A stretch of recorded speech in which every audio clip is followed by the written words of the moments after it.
Hi, good morning, welcome to you all.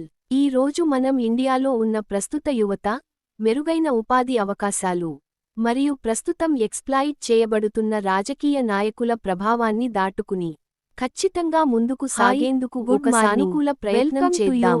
ఈ రోజు మనం ఇండియాలో ఉన్న ప్రస్తుత యువత, మెరుగైన ఉపాధి అవకాశాలు, ఆలోచనలపై ఆధారపడిన ఉద్యమం చేయబడుతున్న రాజకీయ నాయకుల ప్రభావాన్ని దాటుకుని మార్గదర్శకాలను అనుసరిస్తూ సాగేందుకు ఒక సానుకూల ప్రయత్నం కలిగిన టాప్ ఆఫీసియల్స్, పాజిటివ్ మైండ్ కలిగిన యువత, ఈ ప్రయాణం మరియు జనరేటివ్ ఆలోచనలపై ఆధారపడిన ఉద్యమం అభ్యర్థిస్తున్నాం. ఎలాన్ మస్క్ ధన్యవాదాలు. గాంధీయన్ మార్గదర్శకాలను అనుసరిస్తూ ముందుకు సాగుదాం. మంచి మనసులు కలిగిన టాప్ ఆఫీసియల్స్, పాజిటివ్ మైండ్ కలిగిన యువత, ఈ ప్రయాణంలో మాతో సహకరించవలసిందిగా వినమ్రంగా అభ్యర్థిస్తున్నాం. ధన్యవాదాలు.